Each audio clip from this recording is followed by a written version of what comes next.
Semana 14 da nossa série, começo da monarquia para o povo de Israel, Saul, o primeiro rei. O título do capítulo do livro que nós seguimos já antecipava, queda.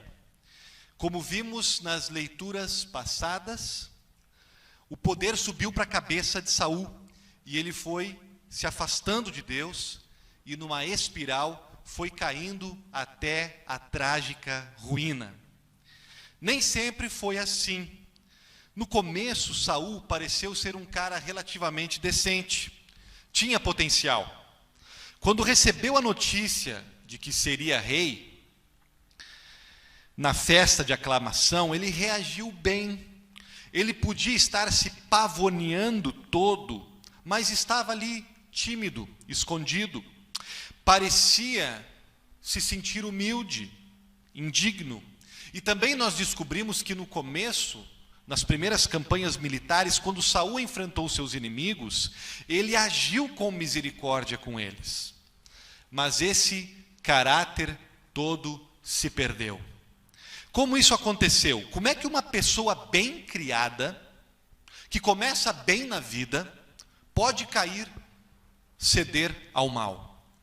Essa questão é fundamental para todos nós, porque nos revela a todos a nossa capacidade de cair. Uma das respostas para a degradação moral e espiritual de Saul, que nós encontramos no texto de hoje, é a capacidade que ele desenvolveu de se auto-enganar. Auto-engano. Para Platão, o pior de todos os enganos. Essa habilidade do coração de enganar a gente, de esconder a verdade da gente. Esse talento que os seres humanos desenvolveram quando mexem com as suas emoções, segundo Carl Sagan. Há muito material sobre o assunto, uma bibliografia vasta, eu me vali dela. Vale muito a pena a gente se familiarizar com esses livros. Há muitos filmes também sobre o assunto, um melhor que o outro. A gente vai estudar um pouco disso hoje, gente. A capacidade de auto-engano. Alguns mecanismos e a solução para o auto-engano. Nós começamos com a capacidade de auto-engano. Nosso texto, a gente vê que Saul recebe a ordem de Deus para atacar a tribo vizinha dos Amalequitas. Um povo extremamente violento. E Deus foi claro. Quando você derrotá-lo, Saul, você não vai deixar nenhuma pessoa, nenhum animal vivo. Ninguém para contar a história. O que é que Saul fez ao invés disso? Apossou-se dos melhores animais dos amalequitas, da riqueza deles, e Saul também capturou o rei amalequita e o fez seu prisioneiro, tipo o Hernán Cortés fez com o Montezuma. Tempo aqui, gente. Eu sei que quando a gente ouve essa ordem de Deus para Saul, vai para a guerra e não deixa ninguém vivo, a nossa resposta natural é, não, isso é cruel demais. Mas, a menos que nós nos coloquemos no contexto da época, a gente vai cair na cilada etnocêntrica e anacrônica de desdenhar dos outros, de duvidar da Bíblia, e a gente vai perder o ponto que Deus está fazendo aqui. O que é? Deus está dizendo para Saul: eu quero que você termine com os amalequitas, mas será um ato de justiça e não de conquista.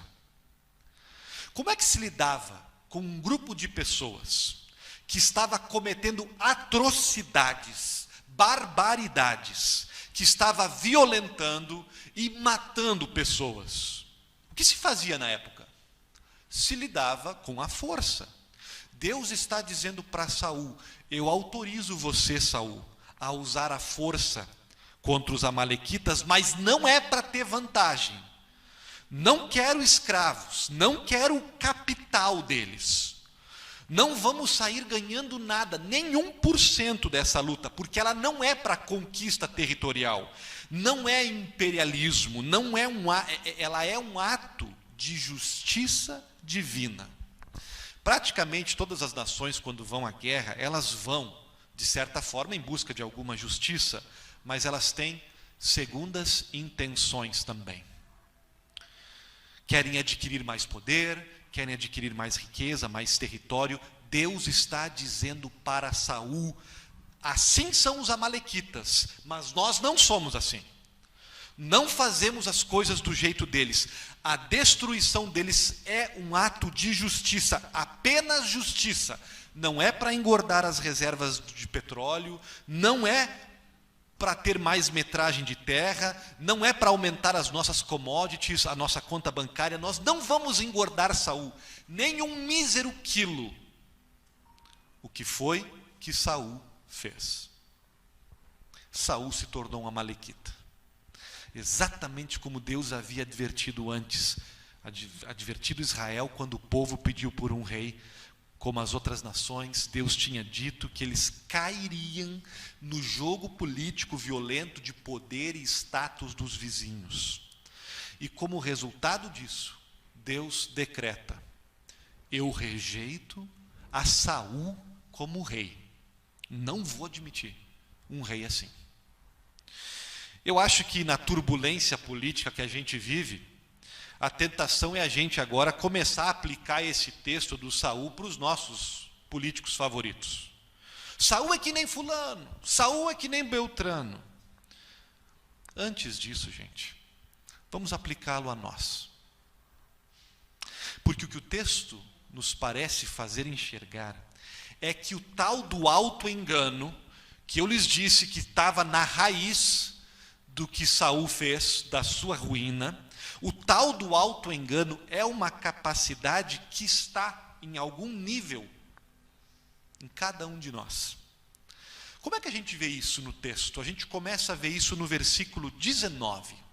Samuel, o pastor, o profeta principal do povo, vem atrás de Saul e em dado momento da conversa ele pergunta: por que você não ouviu a voz do Senhor? Saul responde: como assim, Samuel? Eu dei ouvidos à voz do Senhor. Se você ouviu, por que é que eu estou ouvindo o balido das ovelhas? Perceberam o padrão? Por que não ouviu? Ouvi, mas por que eu estou ouvindo? Parece um argumento sobre esse negócio de ouvir. É que parece que Deus está nos dizendo que tem um jeito de ouvir e tem outro jeito de ouvir. Ou há uma diferença entre ouvir e escutar. Entre simplesmente escutar e ouvir e levar a sério e agir. Saul de Samuel: não adianta ouvir do tipo entrar num ouvido e sair no outro.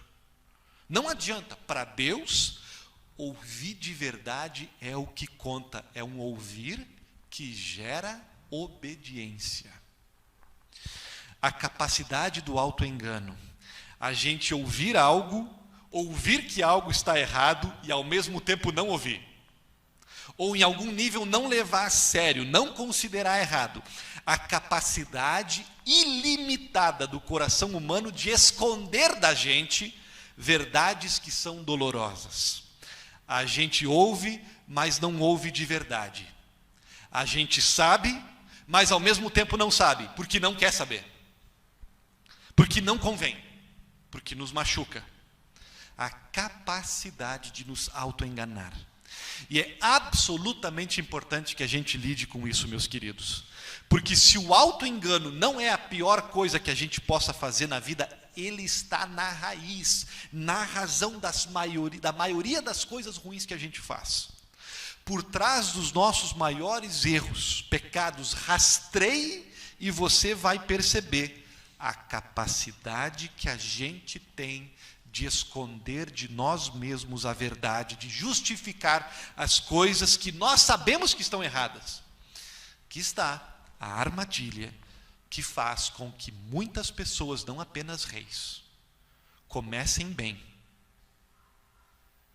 e eventualmente sucumbam, eventualmente caiam. Vamos ver agora como é que esse negócio do autoengano funciona, a anatomia do autoengano.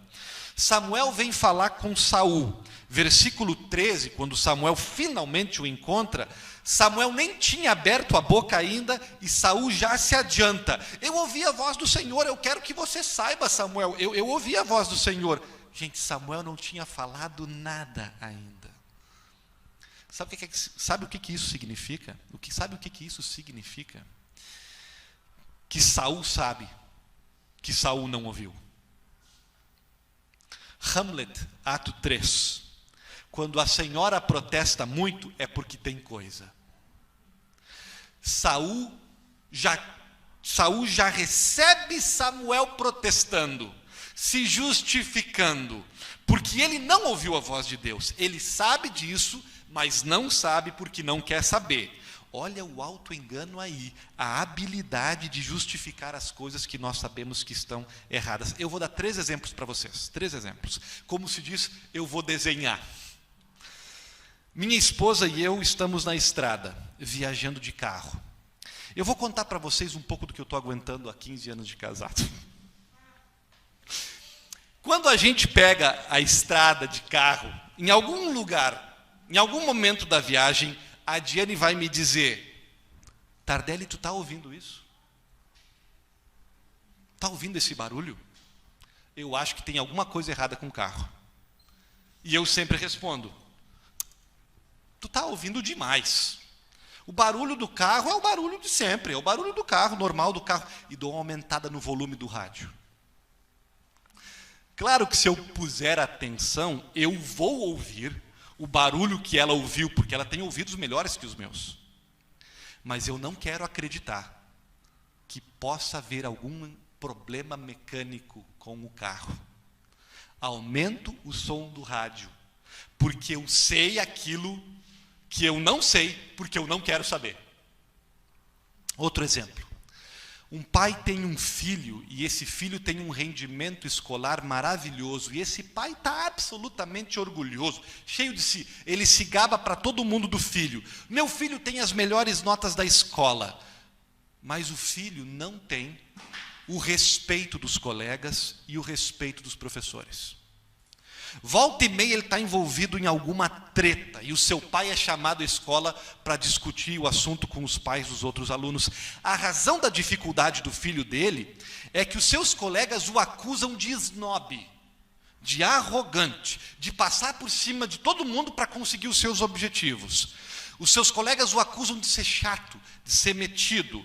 Eles não querem ser amigos dele, porque ninguém aguenta trabalhar com ele, por causa da arrogância dele. Quando o pai vem para a reunião dos professores, ele acusa o diretor de ser insensível, ele acusa os outros alunos de boicotarem o filho, ele acusa o professor de ser incompetente, ele diz para os pais dos outros meninos que os filhos deles estão mentindo, ele vê o filho dele como vítima e diz que está sendo perseguido porque é mais inteligente que os demais. Ele nega tudo o que dizem sobre o filho. Mas em casa, a relação desse filho com a mãe e com os outros irmãos tem os mesmos sinais que os colegas dizem. Está cheia de empáfia e arrogância. O pai sabe, mas não sabe, porque não quer saber. Último exemplo. Perto da Segunda Guerra Mundial, perto do final da Segunda Guerra Mundial, a primeira cidade com um campo de concentração que foi libertada pelos aliados foi Ohrdruf. Quando os aliados chegaram em Ohrdruf, ainda havia alguns prisioneiros vivos.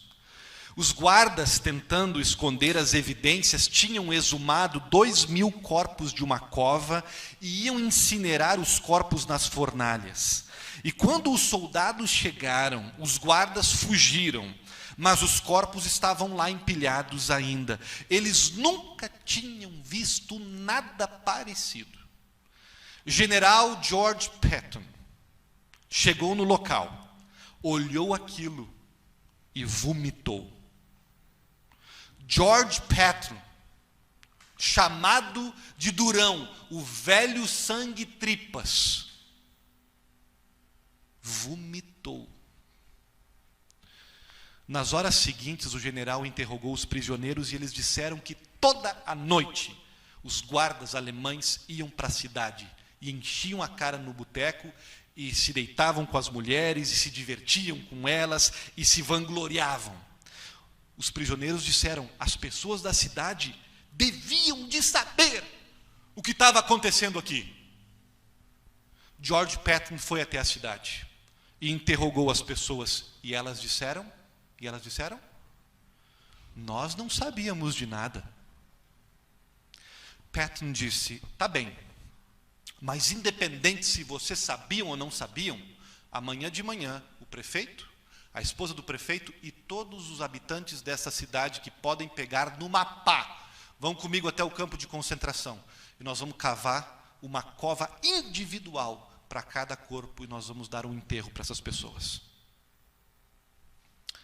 Na manhã seguinte, os habitantes da cidade foram com o general e passaram o dia enterrando os corpos. E na noite eles voltaram para casa. O prefeito e a esposa se enforcaram e deixaram uma nota suicida com apenas uma frase: adivinhe. Nós não sabíamos, mas sabíamos. 3 exemplos diferentes de auto-engano, níveis diferentes, mas por trás é a mesma anatomia. O que habilitou pessoas decentes a se tornarem cúmplices naquele evento horrendo é o mesmo mecanismo que me faz não querer admitir para minha esposa que sim, tem um problema no carro, sim, tem um problema no meu corpo e eu tenho que ir no médico. Nós temos, gente, uma enorme capacidade, quase infinita, de esconder de nós mesmos as verdades que são dolorosas para a gente. E aí está a raiz de males pequenos e gigantes. Como é que a gente consegue? Não há apenas uma forma de fazer. Saul nos dá 2. A primeira forma de se auto-enganar é o conceito da psicologia. A Helena, a Leila sabem tudo sobre isso, podem explicar para a gente melhor. É a transferência da culpa. Notem que Samuel diz no versículo 14: então por que o balido nos meus ouvidos? O que é essa movimentação de boi, de vaca que tem aqui no arraial? O que é que o Saul responde? Trouxeram isso dos amalequitas. Como assim? Quem trouxe Saul? Quem trouxe? Saul não disse. Eles. Alguém. Fátima, alguém. É o velho e malandro plural vago de um sujeito que queremos ocultar. Trouxeram. Eu não. Alguém. Soldados, talvez. Você sabe como é que é, Samuel? Como é que é o povo? Sabe como é que são os soldados, Samuel? Temos que entender eles. Transferência de culpa. Você culpa o mensageiro. A Diane me diz: tem algo errado com o carro. E na minha cabeça eu estou pensando: isso deve ser a cabeça da Diane. Ela tem a tendência de ver o copo mais vazio do que cheio, de ter medo do pior. Pode ser, mas a verdade é que não esconde que tem um barulho no carro. E o pai vem bufando para a reunião com os professores dos outros pais. Meu filho está sendo perseguido, é porque os outros têm ciúme, eles são assim. O que o pai está fazendo? Mal direcionando, desviando o assunto, concentrando na suposta fraqueza dos outros meninos, ao invés de enfrentar algo que talvez seja verdade sobre o seu próprio filho. E é desse jeito, transferindo a culpa, que a gente se escapa de até mesmo ter que pensar nas nossas responsabilidades. O segundo mecanismo que Saul pratica é do auto-engano. De repente o Saul vai admitir, gente, ele vai dizer: sim, eu fiquei com os animais. Mas sabe o que é, Samuel? É que nós teremos um grande culto. Vai ser uma grande oferta para Deus. Ele diz: Samuel, você vai adorar saber a ideia que eu tive. Eu pensei em fazer com esses animais todos aqui a maior cerimônia, o maior culto de ação de graças que esse povo já viu. E Samuel, eu quero que você seja o pregador, Samuel. Você sobe na plataforma comigo. Saul está se escondendo numa falsa religiosidade, numa falsa piedade. Os homens da máfia diziam: a gente mata pessoas, mas somos bons com as nossas mães. Pablo Escobar: eu toco o terror em Medellín, mas olhe para as melhorias que eu estou fazendo na periferia.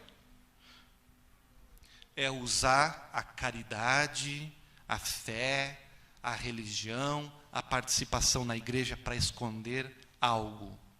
Tipo, eu reconheço que estou gastando demais, que estou comprando coisas, possuindo bens, eu sei que eu estou exigindo demais dos meus funcionários, eu estou sonegando os meus impostos, eu estou traindo o meu cônjuge, mas olhem, eu vou para a igreja, eu sou um bom pai, eu dou minha oferta.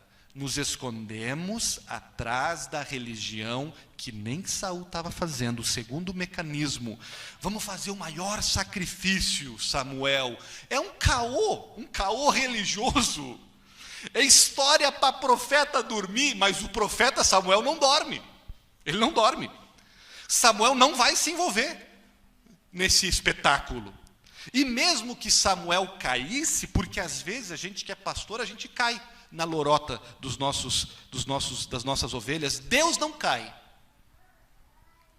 Não dá para enganar Deus.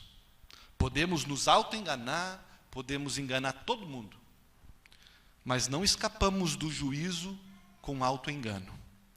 Meu pai contava uma história sobre isso, que a mãe dele contava para ele, que acontecia na família, que uma das crianças na casa, sempre que o bicho pegava em casa, tinha alguma tarefa para fazer, ou se envolvia numa briga, para escapar do castigo, para contribuir em alguma tarefa na casa, esse filho corria para pegar o violão e o inário da igreja. E se fazia que estava ensaiando para cantar um hino na igreja, para louvar Jesus. Os pais caíam na história, os irmãos não. Os irmãos se davam conta. Obedecer é melhor que abrir o inário. Obedecer é melhor que sacrificar. Se esconder atrás da religiosidade, tremenda tentação para a gente. Agora, você que não é religioso, você que se afastou da igreja, cuidado, tá, gente? Não ria da gente que está na igreja. Não ria porque você não está imune. Não são só os religiosos que têm a tentação de se esconder na religião, os não religiosos também. Eles não querem acreditar em Deus, não querem acreditar na Bíblia, não querem se comprometer com nada, e eles veem os erros das pessoas que estão na igreja, e aí eles repetem o discurso batido: eu não vou para a igreja por causa disso, por isso que eu não levo a sério, porque só tem hipócrita lá. Também estão se auto-enganando, focando no exemplo dos outros. A religiosidade tem essa possibilidade.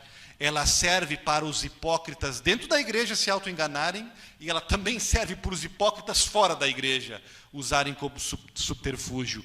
A capacidade de auto-engano, ela afeta a crentes e a não crentes. A solução para o auto-engano.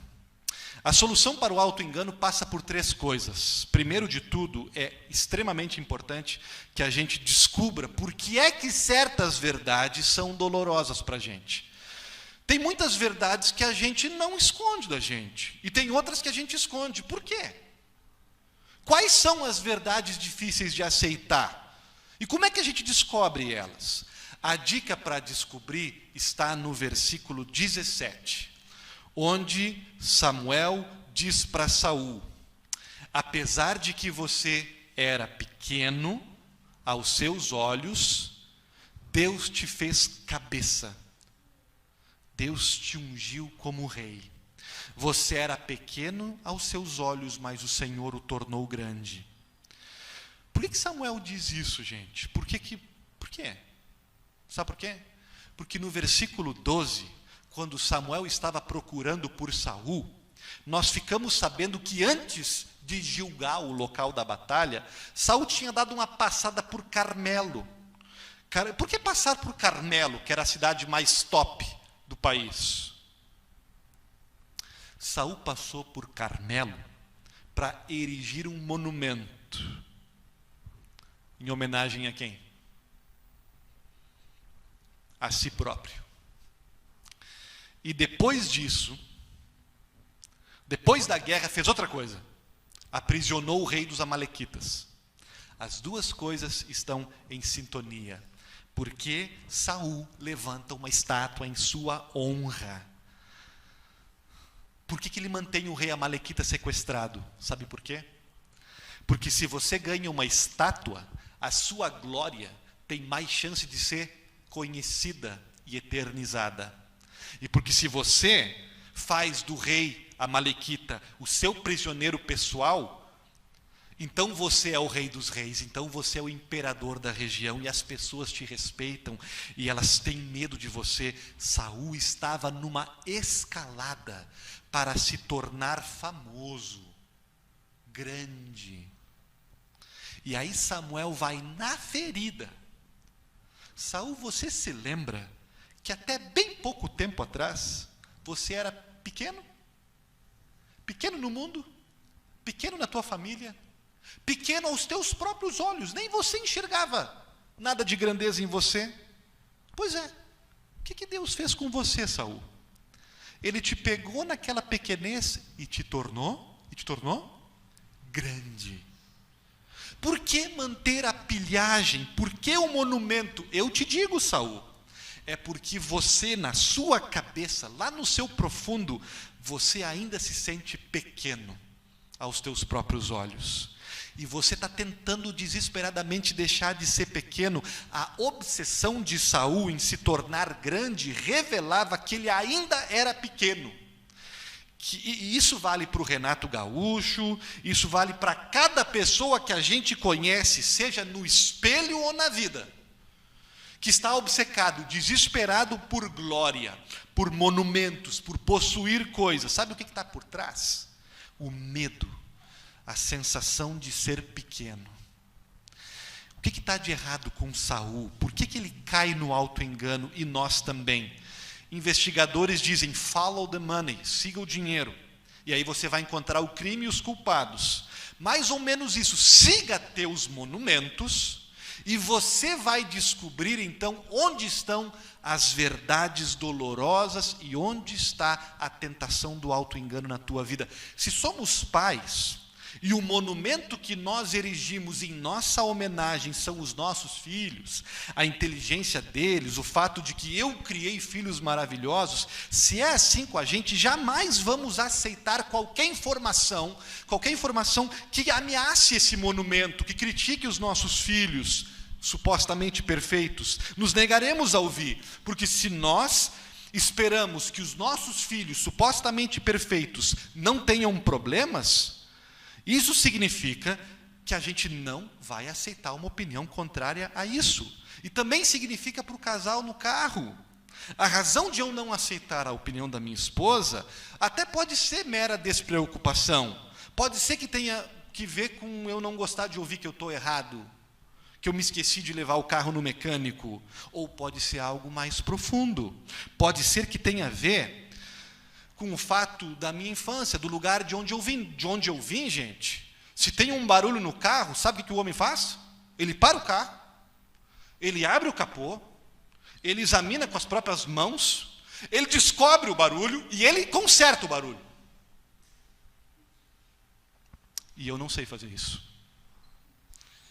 Cada vez que a Diane diz que tem um problema no carro, é mais fácil para mim aumentar o volume do rádio e desdenhar do comentário dela, porque o que eu ouço dentro de mim é: você não é homem suficiente para saber abrir um capô e saber consertar um barulho do carro, para saber como se conserta. Não é o que ela está dizendo, é o que eu estou ouvindo. O que dói admitir sobre vocês? O que você sabe, mas não sabe porque não quer saber? Descobrir o que é isso, gente. É o primeiro passo para a solução. principal passo para a solução é o que segue. O que cura mesmo o auto-engano é crer naquele que nos tornou grande. Saul só andava obcecado com construir sua grandeza com as próprias unhas, porque no fundo ele não ouviu e não acreditou quando Deus o ungiu rei. Saul fazia monumentos e sequestrava reis, porque apesar de ter sido ungido rei de Israel, ele não confiou naquilo, no significado que Deus estava dando por amor a ele. Ele talvez até acreditasse até certo ponto, mas não no fundo. Porque Saul não sabia que podia confiar nas boas notícias de Deus sobre ele, ele não admitia conhecer as más notícias. Até que a gente aceite e confie nas boas notícias de Deus para a gente vai ter dificuldade de enfrentar as más notícias a nosso respeito. Agora, quando a gente confia no valor que Deus nos dá, a gente pode encarar qualquer coisa, qualquer má notícia, porque nenhuma notícia ruim, negativa pode nos ameaçar na nossa raiz. A gente pode lidar com qualquer coisa quando a gente sabe que nos olhos de Deus nós somos valiosos. Se nossos filhos são nosso movimento, eu não posso admitir nada de errado com eles. Se o meu casamento é o meu monumento, não posso admitir que o meu casamento tenha problemas. Se a minha reputação, se o meu currículo acadêmico é o meu monumento, se as minhas conquistas pessoais são o meu monumento, eu não posso admitir nenhuma crítica, não posso admitir que eu estou errado, eu preciso me justificar, me auto-enganar, porque a fonte da minha satisfação, a fonte da grandeza que eu tanto busco está ameaçada. Mas se Deus for essa fonte, então eu tenho força suficiente e abundante para lidar com o que quer que seja que há de errado dentro de mim, ao meu redor, porque Deus me ama, apesar dos meus erros, porque Deus me ama e nada pode me afastar do amor dele. A solução do auto-engano passa para a gente acolher e confiar no amor de Deus por nós. Saul não acolheu, foi trágico para ele, mas não vamos apontar o dedo para Saul, não vamos censurar o Saul. Vamos pensar na gente, e a gente tem um recurso que Saul não teve à sua disposição, um recurso. Nós temos uma prova incondicional do amor de Deus por nós. Hebreus capítulo 10. Notem como as palavras de Hebreus 10 se parecem com as de Samuel, elas soam quase iguais, quase iguais. Samuel diz: Deus não quer sacrifícios e rituais, Ele quer obediência. Jesus diz: Deus não quer sacrifícios, Ele quer obediência. Só que Samuel não diz como obedecer, e não diz quem é que pode obedecer, e isso nos deixa meio preocupados, porque honestamente nós sabemos que nós não conseguimos obedecer perfeitamente. Obediência quero e não sacrifício soa bem aos nossos ouvidos por 5 segundos. No segundo número 6 eu já estou preocupado, porque eu não consigo obedecer como Deus está dizendo que eu devo. Quem pode obedecer? Samuel não diz, Hebreus diz. Hebreus diz quem obedeceu perfeitamente. Hebreus nos fala de Jesus.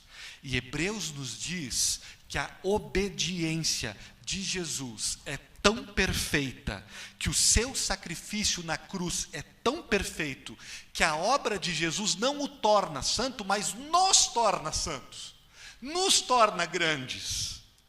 Jesus já era grande por natureza, e ele vem a esse mundo e se apequena, para que nós, de uma vez por todas, pequenos que somos, fôssemos feitos grandes.